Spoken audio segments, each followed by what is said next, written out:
Bismillahirrahmanirrahim. Assalamualaikum warahmatullahi wabarakatuh. Perkenalkan, nama saya Aldania dari kelas MDS 5C. Nah, di sini saya akan menjelaskan berbagai materi terkait mata kuliah E-Culture and Social Network. Nah, yang pertama itu ada tahap awal perkembangan media sosial.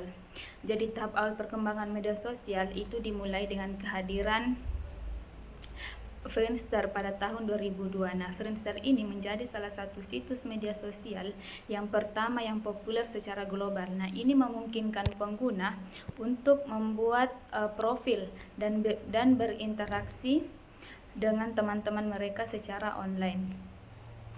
Nah, setelah Friendster, maka muncul juga MySpace pada tahun 2003 yang membawa inovasi dengan memberi kebebasan lebih kepada pengguna untuk mengkustomisasi halaman profil mereka. Nah, kemudian Facebook. Facebook ini dia diluncurkan pada tahun 2004 dan merevolusi media sosial dengan konsep jejaring sosial yang lebih terstruktur dan mudah digunakan. Nah, terus kalau Instagram itu dia dimulai atau dia ada pada tahun 2010 dan dia itu membawa paradigma baru dengan berfokus pada berbagai foto dan video dengan sentuhan yang lebih estetik. Jadi Instagram ini dia mempopulerkan budaya visual seperti influencer dan tren daring yang kemudian menjadi sarana penting dalam pemasaran digital dan hiburan. Nah, kemudian pada tahun 2017 TikTok ini resmi diluncurkan. Jadi TikTok ini dia membawa konsep video yang pendek dengan musik dan efek khusus yang mudah digunakan. Nah, sehingga menjadi wadah kreativitas baru bagi pengguna dari berbagai kalangan usia. Nah, terus ada juga dampak awal media sosial terhadap masyarakat. Nah, itu ada dampak positif dan dampak negatifnya. Jadi dampak positifnya itu media sosial bisa menjadi sumber penyebaran informasi yang sangat cepat dan mudah. Terus media sosial juga bisa menjadikan jarak dan waktu bukan halangan dalam berkomunikasi, sehingga hubungan jarak jauh dapat tetap terjaga. Nah, kemudian media sosial juga dapat mendorong ide dan kreativitas karena media sosial menjadi sarana berbagai konten yang inspiratif dan kreatif. Nah, media sosial juga membuat kita dapat membangun komunitas yang memiliki minat yang sama. Kemudian ada dampak negatifnya. Jadi dampak negatifnya itu media sosial ini dapat memicu pergeseran perilaku negatif, seperti dapat membuat pengguna itu bisa kecanduan internet. Nah, kemudian menggunakan platform untuk tujuan yang cenderung negatif, seperti menyebarkan ujaran kebencian di media sosial. Nah, kemudian penyebaran informasi palsu atau hoax yang dapat memicu kebingungan, ketakutan, dan potensi kekerasan sosial. Nah, itu. Jadi selanjutnya ada dinamika komunitas virtual. Nah, ini terbagi menjadi dua. Ada komunitas virtual daring dan luring. Jadi komunitas daring ini adalah sebuah komunitas di mana anggotanya itu berinteraksi satu sama lain melalui internet secara daring. Jadi anggota komunitas daring ini biasanya dia memiliki minat atau tujuan yang sama dan berkomunikasi serta berkolaborasi melalui media digital seperti forum, media sosial, aplikasi pesan seperti WhatsApp atau platform online lainnya. Nah, kalau komunitas luring ini adalah komunitas yang berinteraksi dan beraktivitas secara langsung atau tatap muka dalam ruang fisik yang sama tanpa menggunakan jaringan internet atau media elektronik sebagai perantara utama. Jadi komunitas luring ini dia itu kontak fisik, dia menggunakan ruang dan waktu. Nah, sebagai contoh penerapan struktur komunitas online dapat dilihat pada komunitas digital berbasis media sosial seperti grup Facebook, atau forum Telegram yang berfokus pada minat tertentu, misalnya komunitas belajar, game, atau kesehatan. Nah, dalam komunitas tersebut, founder berperan sebagai inisiator yang merancang tujuan komunitas, misalnya menyediakan ruang berbagai ilmu atau tempat berdiskusi santai. Selanjutnya ada ekonomi digital dan budaya konsumsi. Nah, bagian ini membahas bagaimana perkembangan teknologi dan internet telah mengubah cara masyarakat berbelanja dan mengonsumsi barang atau jasa. Nah, yang mana dulu itu kan orang harus datang langsung ke toko untuk membeli sesuatu. Nah, sekarang dengan adanya ekonomi digital seperti e-commerce, marketplace, dan dompet digital, jadi semua itu bisa dilakukan melalui smartphone dan internet. Itu prosesnya cepat, mudah, dan tanpa batas tempat maupun waktu. Nah, namun perubahan ini juga membawa budaya konsumsi baru.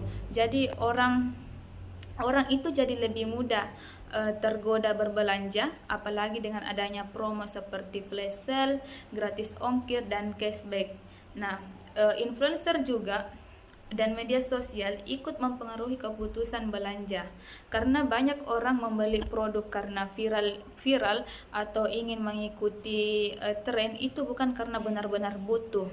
Nah, sistem pembayaran digital dan pay later membuat belanja itu semakin mudah, tapi juga menimbulkan utang dan perilaku yang konsumtif. Nah, selanjutnya itu ada materi etika dan regulasi media sosial. Jadi, etika komunikasi. Nah, etika komunikasi ini adalah norma, nilai, atau ukuran tingkah laku dalam interaksi. Nah, tata cara pergaulan bermasyarakat yang mengatur manusia untuk saling menghormati, sopan santun, tata krama, berdiskusi dengan sesama makhluk lainnya. Nah, ada tantangan etika komunikasi dalam media sosial. Nah, yang pertama itu penyebaran informasi yang salah atau menyebarkan informasi yang hoaks. Kemudian kurangnya akuntabilitas dan kurangnya empati dan penghargaan terhadap perasaan orang lain, serta penyalahgunaan data pribadi. Nah, kemudian ada hoaks, ujaran kebencian, dan regulasi hukum. Jadi, definisi hoaks. Jadi, hoaks ini dapat diartikan sebagai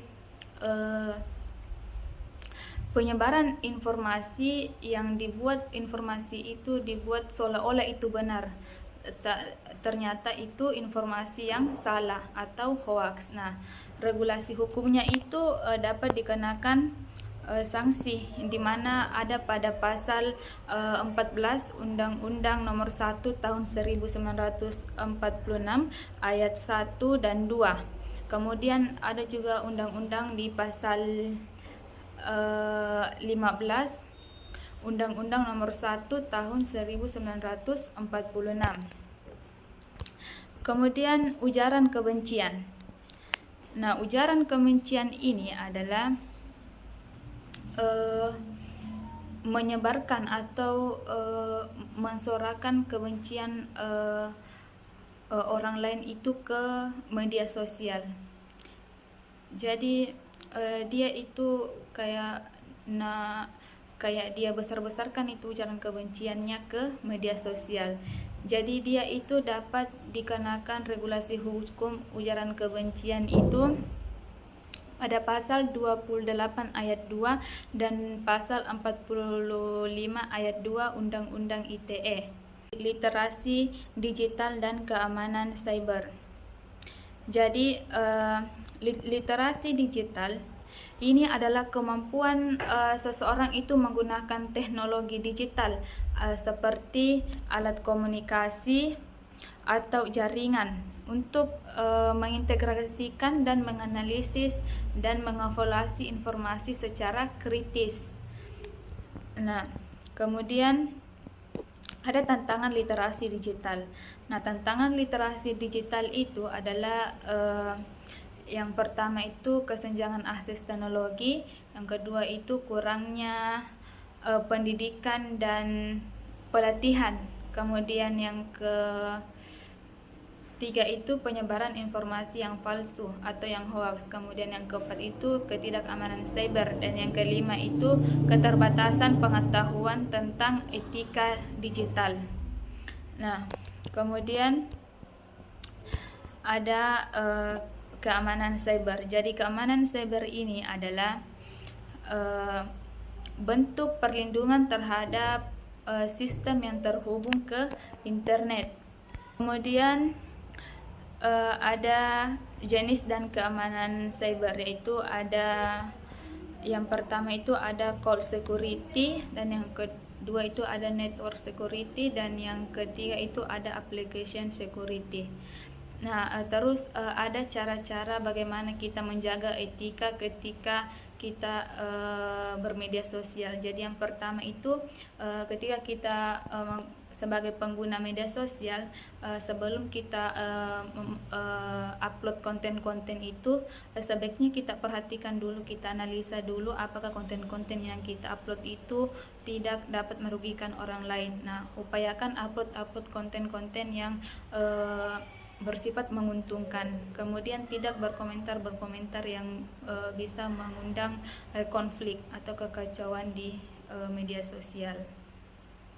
Itu saja dari saya, kurang dan lebihnya mohon dimaafkan. Wabillahi taufiq wal hidayah. Wassalamualaikum warahmatullahi wabarakatuh.